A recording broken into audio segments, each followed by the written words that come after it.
kill the boy and let the man be born. You said something that like resonated with me. You know, you said, nothing changes if nothing changes. I thought about it, and I went home and I applied for a job I'm probably not qualified for, but I was like, I'll just take a shot. And the next day I get a call from them. I have the interview, it goes well. She says she's going to set me up with in-person interview. Never even had it. They emailed me a few days later, and I got the job. So now I'm going to be doing a job that I think I will appreciate more and enjoy more, and I'll be making double the money that I'm making now. Gang. Reminder that if you want to be exceptional, you're going to be different from everyone else. That's what makes you exceptional. You can't fit in and also be exceptional. Both have discomfort. When you fit in, you have internal conflict because you're not being 100% you. When you're exceptional, you have external conflict because everyone sees you as different. Pick one. When your friends start to say, you've changed, remember it's because they don't know how to say, you've grown. You are gonna die and you're not gonna matter, and I'm gonna die and I'm not gonna matter. So why do I care about what you're gonna say when you're not even gonna show up to my funeral? Who gives a shit? Obsession's gonna be talent every time. You got all the talent in the world, but are you obsessed? Is it all you ever think about? Let's face it, it's you against you out there. When you walk on that court, you have to think, I am the best ever. I'm the most brutal and vicious and most ruthless champion there's ever been. There's no one can stop me. Lynx is a conqueror. No, I'm Alexander. He's no Alexander. I'm the best ever. There's never been anybody as ruthless. I'm Sonny Liston. I'm Jack Dempsey. There's no one like me. I'm from their club. There's no one that can match me. My style is impetuous. My defense is impregnable. And I'm just ferocious. I want your heart. I want to eat his children. Praise be to Allah. Because, yeah, nothing changes and nothing changes, man. You know, we'll sit around forever wondering, well, what if I was a dog catcher? Would I be the best? What if I was who would I, would I be able to do it? You don't know. Until you say, yeah, I'm gonna take action. Nothing changes if nothing changes, man. And I'm not preaching at you. I'm just, I just want to remind you, because, I've spent a lot of time in my life sitting around wanting things to change. And not being able to make them change, and not thinking I could.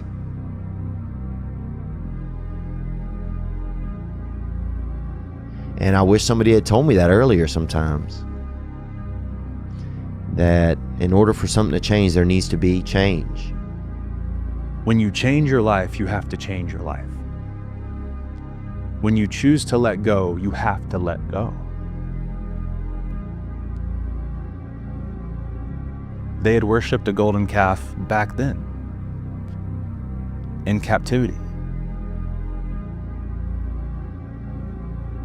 And I think that golden calf for us in our life is truly fear. Worry and fear. And the foundation of it is truly just worshiping the worry. Or worshiping Mr. Fear. How do we not worship Mr. Fear? We remember. We remember those moments. We take time to sit, and we take time in silence, and we take time to reflect of the good things that have happened. Let's stop focusing on all the bad things.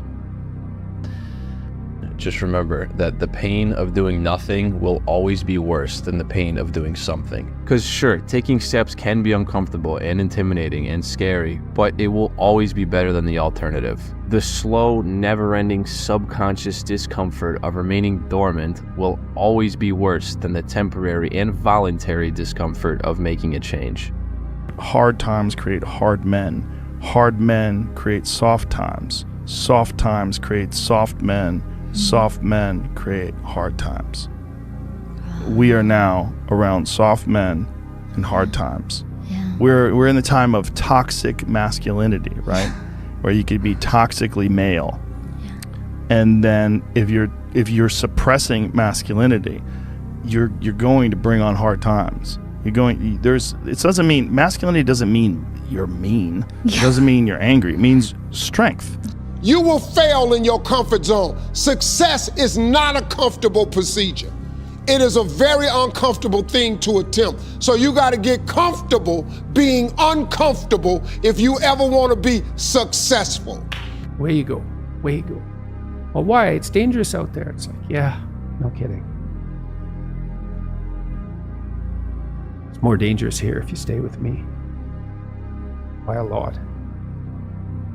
So you might lose your body out there in the world, but if you stay here, you lose your soul. Is that when it feels scary to jump, Ian, that is exactly when you jump. Otherwise, you end up staying in the same place your whole life. And that I can't do. In life, folks, you cannot change your life unless you change something. If you always do what you always did, you'll always get what you always got. No matter what it is. Many times you say to yourself, I gotta lose weight, I'm too fat. And then you know what? During the day you eat at night, and then next day you get mad at yourself. Well, what do you want? What do you want? You gotta change something. Well, a lot of actors, I don't want to go see that. They feel funny. They don't want to see a director or see people. I go, no, you gotta try. You gotta get out there. You gotta fake it till you make it. Do something. They get embarrassed because they're not working. I said, well, then if you don't want to meet people, you'll always be not working. You gotta get out there. The bottom line is, no one's coming. No one. No one's coming to push you. No one's coming to tell you to turn the TV off. No one's coming to tell you to get out the door and exercise. Nobody's coming to tell you to apply for that job that you've always dreamt about. Nobody's coming to write the business plan for you. It's up to you. And because you're only ever going to do the things that you feel like doing right now or that feel good right now, unless you understand that you've got to parent yourself, you got to push yourself, you're not going to make your dreams come true. You're just not. We're not wired that way. You weren't born that way, you weren't that way when you were growing up, and you're certainly not that way as an adult. And there's a tremendous amount of liberation that comes when you accept the fact that you're always going to need to give yourself a push. And I promise you, every single person who wants to do something with their life and has done something with their life has gone through the exact chapter that you're going through. And it's the lonely chapter. It's the chapter where you don't fit in with your own friends, but you don't have the outcomes yet to fit into a new group of friends. And you're doing this thing, you're consuming content on the internet, you're doing these free tutorials online to try and figure out how to set up a podcast and where do I host this thing? And then you're going through this and you're like, is this even worth it? Because you have no signs of success, right? But if there's anything that you can take away from what we're saying right now is that the sign of success is the hate that you get along the way. And what you can't do is bend the knee to their hate and fit back into the conformity because it's comfortable and it's warm. Because like in the Matrix, when Trinity opens the door, when Neo's about to go take the red pill and he wants to get out of the car, she says, Neo, you've been down that road and you know exactly where it leads. And I know that's not where you want to be. And then he closes the door. Like right now, this moment that you're going through is Trinity opening the door and being like, you could go back, but then you'd have to remember exactly what the reason was that you decided not to go out to begin with, just because you listen to this podcast and you consume this content, you're like, I can fucking do more than this. Like, because you are starting to live in some of that hell where you look in the mirror and you're like, I can do more. And you start to see the person that you could be. And you're like, this does start to feel like hell. I know it hurts. I know it hurts. That is the lead indicator, not even the lagging indicator. That is the lead indicator that you are doing the right thing. If you can see it here and you have the courage enough to speak it, it will happen. So I see these shots, I see these sequences, and I don't shy away from them. A lot of times people believe in certain things, but they keep to themselves. They don't put it out there. If you truly believe in it, if you become vocal with it, you are creating that law of attraction and it will become reality. I know there's so many people that have the ability and just refuse to get off that couch. Refuse to study a few more hours, refuse to go deeper, to go further. And that's where I gain the advantage. It's so easy to be great nowadays, my friend, because most people are weak. Most people don't want to go to that extra mile. Most people don't want to find that extra because it sucks. It's miserable. It's lonely. You talk about that you were kind of, lonely by yourself. I was the same way. And that used to hurt me growing up. Now I fucking thrive in that shit. That's the only place to be. There's this thing about people, and they talk about manifesting. It's fucking real, man. Manifesting is real. When you figure out who you are and what you want to do, and you devote your life to it like a maniac, like you're all in on this thing, and you manifest, most of these people end up, doing what they say they're going to do and being who they say they're going to become. It's real. And there's no excuses. There's no fucking days off. There's no, not willing to grind and, everybody's against me and this didn't happen for me because of this and that and all this whining and pussy ass bullshit that a lot of people do these days. These people who dive in and they're hardcore and they're focused and they know what they want, they know who they are, and they lay out these short-term goals and this roadmap on how to get there. Most of those people make it. Be the guy who embraces the ugly, the miserable. Be the guy who embraces hard work, the grind. Don't be afraid of being hurt. Don't be afraid of sacrificing some blood. Your biggest enemy is you. My whole book is about you battling yourself. People don't understand it's you against you. The only person that gets in your way is you. Nobody else. It's you. Most people don't want it that badly, which is why they always ask the question, man, how did you get to where you are? You know how to do it. You know exactly how to be you or how to be me. You don't want to do it. So I can't make you do it, nor do I have the time or energy to force you into that place that I know you have to be to do it. There's no luck in this game, man. There may be a little bit of luck, but the luck happens after you bust your ass and you put yourself in that lucky situation. Luck doesn't happen. You put yourself in that situation where luck might fucking happen. And that's what people don't know. But to get there, luck ain't gonna happen. You have to put yourself in that situation, man. The heaviest things in life aren't iron and gold, but unmade decisions. The reason you are stressed is that you have decisions to make and you're not making them. Yeah.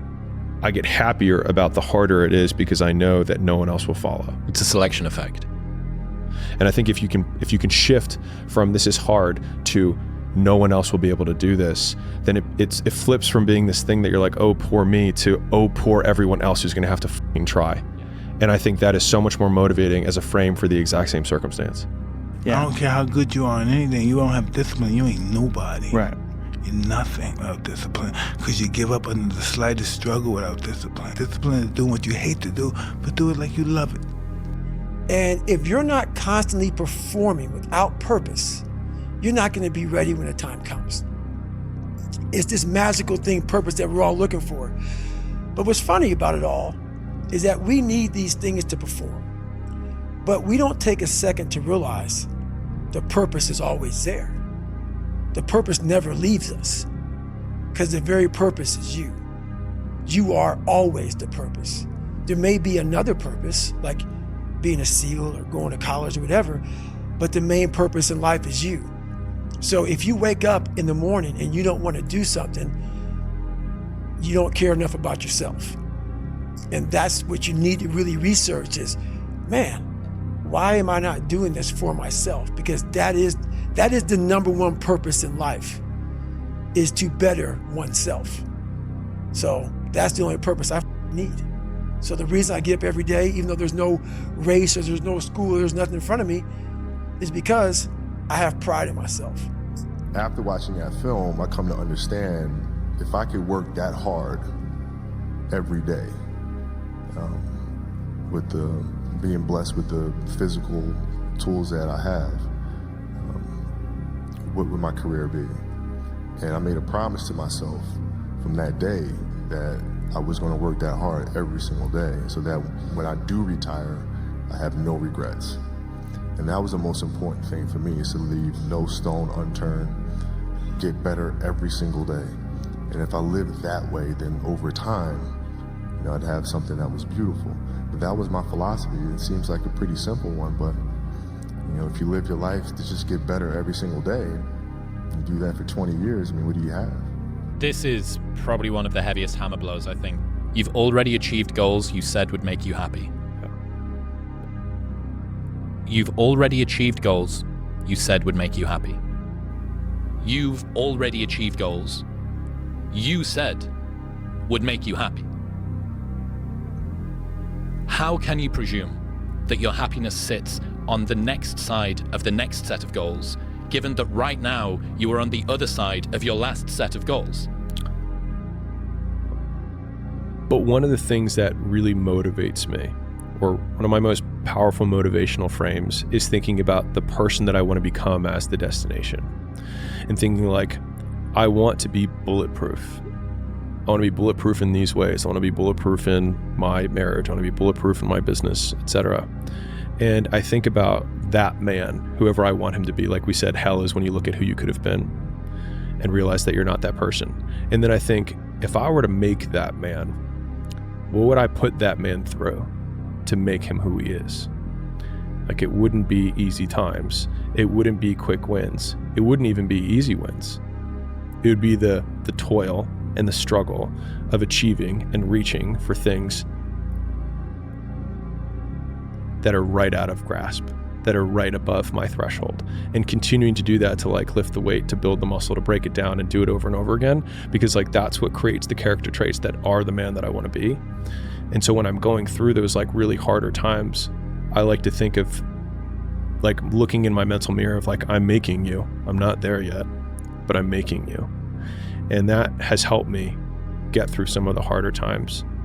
Get used to that freedom. Get used to having the need to self-govern yourself, to be able to employ self-discipline or not.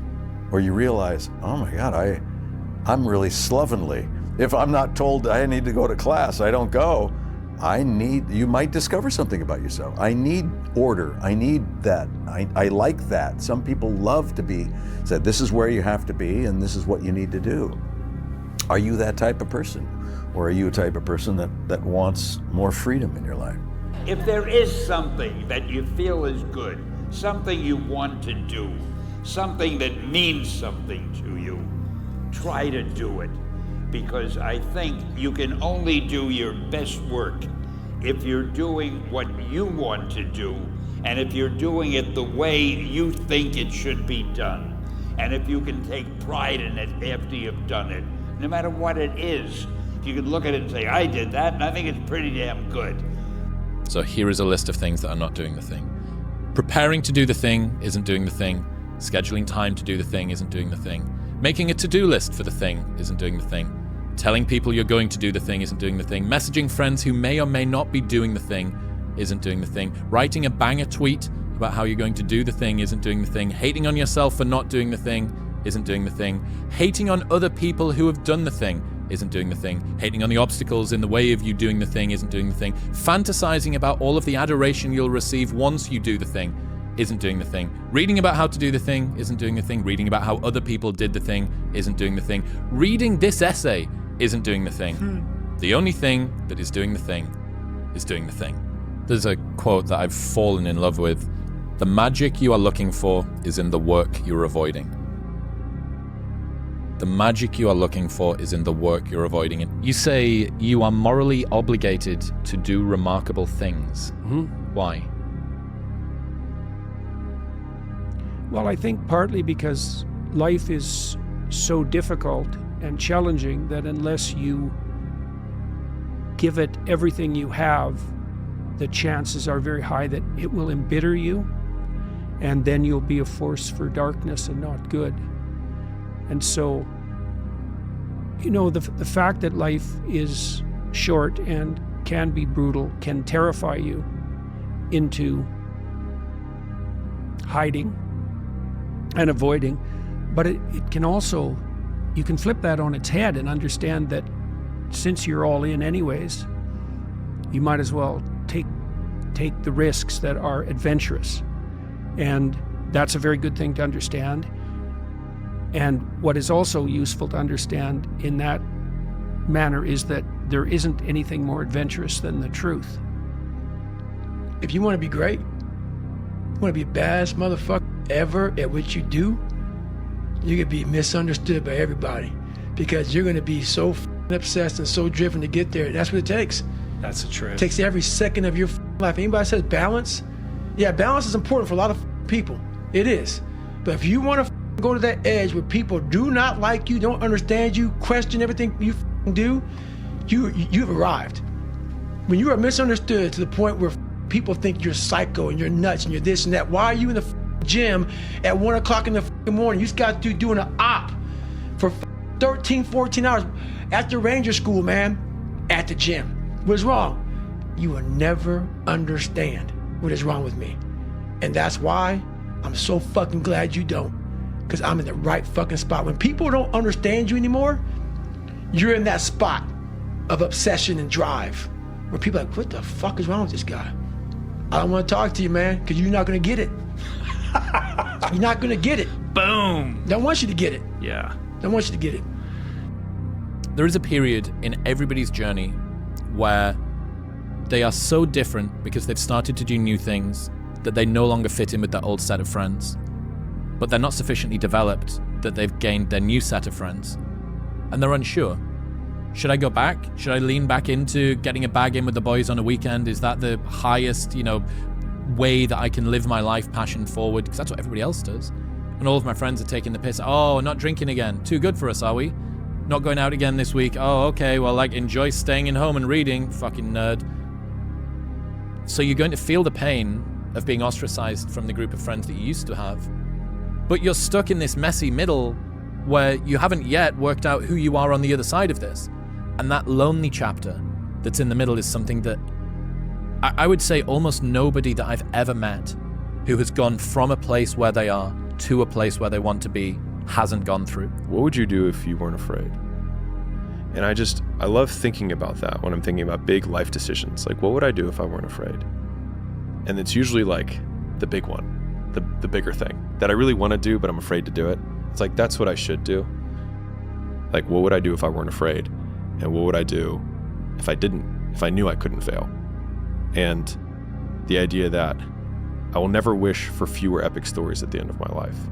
And I've never regretted failures. I've always regretted things that I didn't try. And so just along those lines of trying to create more bias internally towards action rather than inaction, and normalizing consequences of failure as we said earlier, win or learn. And I think that little frame, believe it or not, for anyone who's on the teetering edge of what should I do that thing? When I was debating quitting my job, which is still the hardest decision I've made to this day, still of the many that I've made, was I figured that if I didn't make the entrepreneurship thing work, I would have a hell of a story for business school. And that was actually the reasoned argument that I gave myself for being willing to quit, was that I think that with my experience, I'll still be able to get a job, and I'll have a really cool story of entrepreneurship that I could use to apply to get into business school and then eventually get a job later. And so most times we catastrophize any failure to death, right? Which is I'm gonna fail, I'm gonna lose all my money, I'm gonna be homeless, no one's gonna talk to me, and I'm gonna die, right? But if you play it out 2 natural steps, okay, I lose everything, what do? I would probably have a couch or floor that someone would lend me, because at least socially, I haven't fucked everyone I know.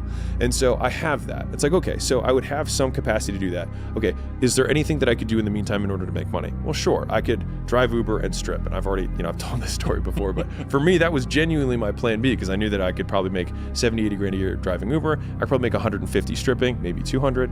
Strip at the gay bars, the guys pay better.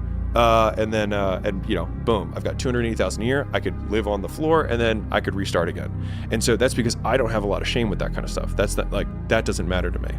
But I think playing out the fear, Layla says this, and I love it, but that fear is a mile wide and an inch deep. And so it looks like this ocean that you're going to step into and drown. But as soon as you step into it, you realize it was not that deep at all, and you can keep walking through it. And I just love that visual, because a lot of times when it's like we have this anxiety around this big decision we have to make, if you actually take the step and realize that it's not death, you're not going to drown immediately. There's plenty of other steps you can take from there, even if you get a little wet. You're going to lose sleep. You'll doubt whether it'll work. You'll stress to make ends meet. You won't finish your to-do list. You'll wonder whether you made the right call and have no way to know for years. This is what hard feels like, and that's okay. Everything worth doing is hard, and the more worth doing it is, the harder it is. The greater the payoff, the greater the hardship. If it's hard, good. It means no one else will do it. More for you. Congratulations. You achieved failure. Failure has been achieved, thank God. Now, the only place to go from failure is to win. You have to achieve failure.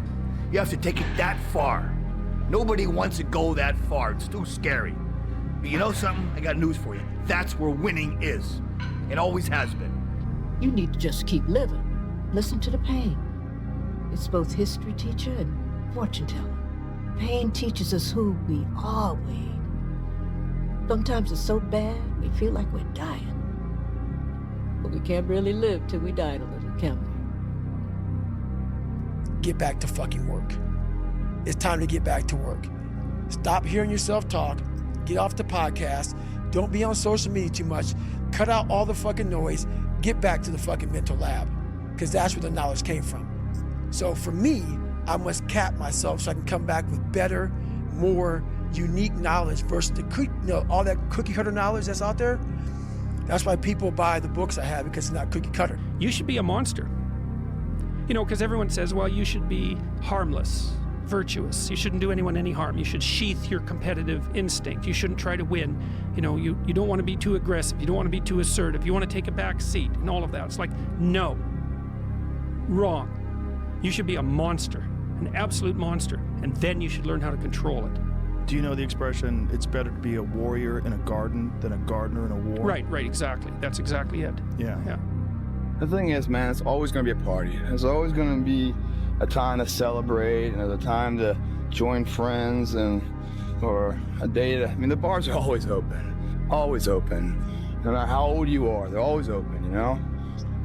What's not always open is the opportunity to check the box in life. You know, to achieve your dreams. That's not always open, man. At the end of the day, I ask myself one question. Can I take one more step? And usually the answer is yes.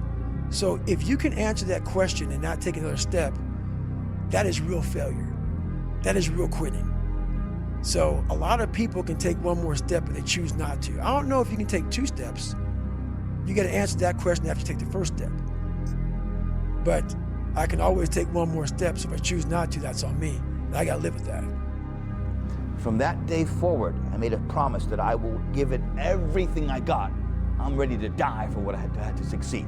I have to give it everything I got. That way I'm a winner no matter what. I'd say one of the strongest mental frames that has got me through my hardest times is thinking this will be the story that I will one day tell. And that means the harder it is, the bigger the dragon, the more epic the story, and by consequence, the more epic the hero. And if you think about the difference between winners and losers, winners define themselves by what they made happen, and losers define themselves by what happened to them. And the difficult part of the lonely chapter is that the Rocky cutscene lasts 90 seconds in the movie and lasts 5 years in reality. Rock, what are the keys to success? What are the tenets, the pillars to success? What can you share? What are the secrets? Well, there's many tenets, many pillars. I don't consider them secrets because I keep them basic, but I'll share one thing with you that I think you guys might find really helpful and valuable as you step forward into 2023. And I know that this quote has really helped me over the years. I keep it very close with me. I keep it written down in many places. I have it in my office. And the quote is very simple, but sometimes the most anchoring narratives in our life that we need are oftentimes the most simplistic. The quote goes like this: one day or day one.